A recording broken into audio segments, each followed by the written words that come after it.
Hello everyone, welcome back to my channel. आज है 14 मई और हम लोग पढ़ेंगे 14 मई के सभी इम्पॉर्टेंट करंट अफेयर्स के क्वेश्चंस को और साथ ही सभी क्वेश्चन से जुड़े इम्पॉर्टेंट फैक्ट्स भी डिस्कस करेंगे। तो चलिए स्टार्ट करते हैं आज का सेशन। तो आज का पहला सवाल है, संचारी कावेरी नामक स्मार्ट जल आपूर्ति और कनेक्शन पहल किस शहर में शुरू किया गया है? तो संचारी कावेरी नामक पहल भारतीय राज्य कर्नाटक की राजधानी बेंगलुरु में शुरू किया गया है, जो कि शहर में टैंकर माफियाओं द्वारा 3000 से ज्यादा बोरवेल खोदे गए हैं और लोगों से पानी के लिए 3000 रुपए तक की ठगी की गई है। इसको रोकने के उद्देश्य से बेंगलुरु शहर में यह पहल शुरू की गई है। इस पहल के तहत बेंगलुरु जल आपूर्ति एवं सीवरेज बोर्ड द्वारा टैंकरों में कावेरी जल उपलब्ध करवाया जाएगा। पानी के टैंकर माफिया को नियंत्रित करने के लिए एक ऐप भी लॉन्च किया गया है। शहर में टैंकर माफियाओं को रोकने के उद्देश्य से यह पहल शुरू किया गया है और यह ऐप भी लॉन्च किया गया है। गरीबों, मध्यम वर्गीय परिवारों और अपार्टमेंट समुदायों को सहायता प्रदान करने के लिए भी यह एप्लीकेशन बनाई गई है। तो आंसर हो जाएगा ऑप्शन बी, बेंगलुरु। अगला सवाल है, हाल ही में वैशाख पोया उत्सव किस देश में मनाया गया है? तो हाल ही में वैशाख पोया उत्सव श्रीलंका में मनाया गया है। श्रीलंका के नुआरा एलिया में इस उत्सव को राज्य वैशाख उत्सव के रूप में मनाया जा रहा है। श्रीलंका के राष्ट्रपति अनुरा कुमारा दिसानायके द्वारा 10 से 16 मई तक को राज्य वैशाख सप्ताह भी घोषित किया गया है। यह उत्सव गौतम बुद्ध के ज्ञान प्राप्ति और परिनिर्वाण की याद में मनाया जाता है। अब श्रीलंका, तो श्रीलंका की राजधानी है श्री जयवर्धनपुरी कोट्टे। यहाँ की मुद्रा है श्रीलंकाई रुपया और यहाँ के वर्तमान राष्ट्रपति हैं अनुरा कुमारा दिसानायके और यहाँ के वर्तमान प्रधानमंत्री हैं हरिनी अमारासूर्या। तो आंसर हो जाएगा ऑप्शन डी, श्रीलंका।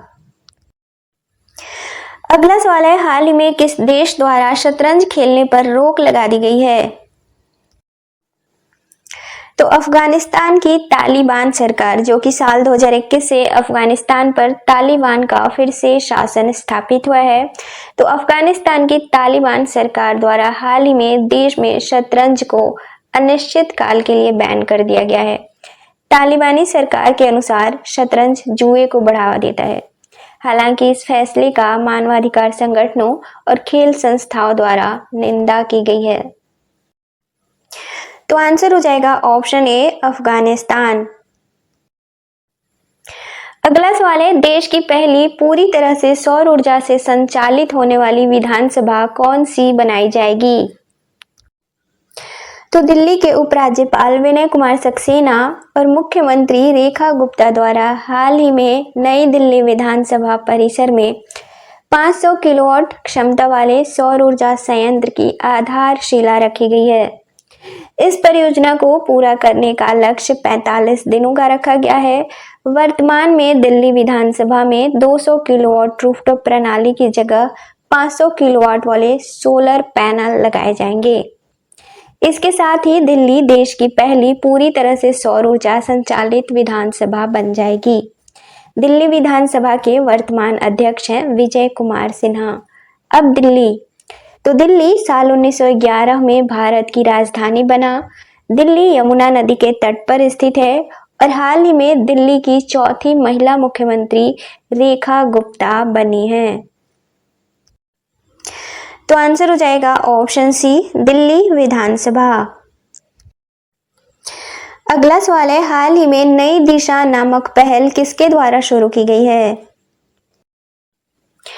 तो दिल्ली पुलिस द्वारा हाल ही में नई दिशा शिक्षा की ओर लौटता मार्ग नामक पहल की शुरुआत की गई है, जो कि स्कूल छोड़ चुके बच्चों को फिर से शिक्षा से जोड़ने के उद्देश्य से शुरू की गई है।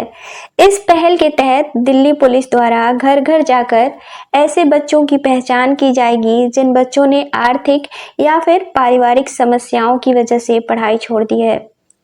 दिल्ली पुलिस द्वारा एनजीओज और स्कूलों के सहयोग से शिक्षा से वंचित बच्चों की शिक्षा की निरंतरता को सुनिश्चित करने का प्रयास किया जाएगा।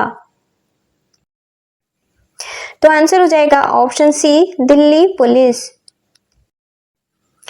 तो हाल ही में किस राज्य सरकार द्वारा रक्षा कर्मियों को संपत्ति कर से छूट देने की घोषणा की गई है? तो आंध्र प्रदेश के उप मुख्यमंत्री पवन कल्याण ने हाल ही में राज्य में ग्राम पंचायत क्षेत्रों में स्थित सक्रिय रक्षा कर्मियों के स्वामित्व वाले घरों के लिए पूर्ण संपत्ति कर में छूट देने की घोषणा की गई है। इसका उद्देश्य है सैनिकों और उनके परिवारों पर वित्तीय बोझ कम करना और राष्ट्र के प्रति उनके योगदान को मान्यता देना। ऐसी संपत्ति कर छूट के लिए पात्र मानी जाएगी जिसमें सुरक्षा कर्मी या उनके पति या फिर पत्नी रहते हैं या फिर उनका संयुक्त स्वामित्व है। इससे पहले संपत्ति कर में छूट केवल सेवानिवृत्त कर्मियों या सीमावर्ती क्षेत्रों में तैनात कर्मियों तक ही सीमित थी, जिसका दायरा अब बढ़ा दिया गया है। अब इसमें सेना, नौसेना, वायुसेना, सीआरपीएफ और अन्य अर्धसैनिक बलों के सभी सेवाएं देने वाले शामिल किए गए हैं। तो आंसर हो जाएगा ऑप्शन बी, आंध्र प्रदेश। तो संयुक्त राष्ट्र वैश्विक सड़क सुरक्षा सप्ताह विश्व स्वास्थ्य संगठन और संयुक्त राष्ट्र के साझेदारों द्वारा आयोजित किया जाता है, जो कि हर 2 साल पर आयोजित किया जाता है और मई के तीसरे सोमवार से शुरू होता है। साल 2025 में यह सप्ताह 12 से 18 मई तक इस सप्ताह का आयोजन किया जा रहा है। इसका उद्देश्य है सड़क सुरक्षा उपायों को बढ़ावा देना, पैदल यात्रियों और साइकिल चालकों की सुरक्षा सुनिश्चित करना। साल 2025 के लिए इसका विषय है make walking safe, make cycling safe. यह अभियान सड़क सुरक्षा के लिए साल 2021 से 2030 तक की वैश्विक कार्य योजना का समर्थन करता है, जिसका उद्देश्य है सड़क यातायात से होने वाली मौतों को 50% तक कम करना। वर्तमान में वैश्विक सड़क यातायात मौतों में पैदल यात्रियों और साइकिल चालकों की हिस्सेदारी 25% से अधिक है और संयुक्त राष्ट्र वैश्विक सड़क सुरक्षा सप्ताह का साल 2025 में यह 8वां संस्करण है। तो आंसर हो जाएगा ऑप्शन बी, 8वां। अब कल के क्वेश्चंस का रिवीजन करेंगे। कल का पहला सवाल था अंतरराष्ट्रीय नर्स दिवस कब मनाया जाता है? तो इसका आंसर था 12 मई। अगला सवाल था किस देश के अखबार ला प्रेस को UNESCO Guillermo canoe world press स्वतंत्रता अवार्ड 2025 से सम्मानित किया गया है? तो इसका राइट आंसर था ऑप्शन सी, निकारागुआ। अगला सवाल था विश्व स्क्वैश चैंपियनशिप 2025 का आयोजन कहाँ किया जा रहा है? तो इसका राइट आंसर था ऑप्शन सी, अमेरिका। अगला सवाल था हाल ही में ऑपरेशन फेस वॉश किस राज्य या केंद्र शासित प्रदेश द्वारा चलाया गया है? तो इसका राइट आंसर था ऑप्शन सी, नई दिल्ली। अगला सवाल था हाल ही में कौन सा देश तीसरा सबसे बड़ा वाहन निर्माता देश बना है? तो इसका राइट आंसर था ऑप्शन बी, भारत। अगला सवाल था भारत का पहला west to wildlife park किस शहर में बनाया गया है? तो इसका राइट आंसर था ऑप्शन ए, नोएडा। अगला सवाल था हाल ही में भारत के पहले स्वदेशी पनडुब्बी रोधी उथले पानी के जहाज को भारतीय नौसेना में शामिल किया गया है, इसका नाम क्या है? तो इसका राइट आंसर था ऑप्शन डी, INS अर्नाला।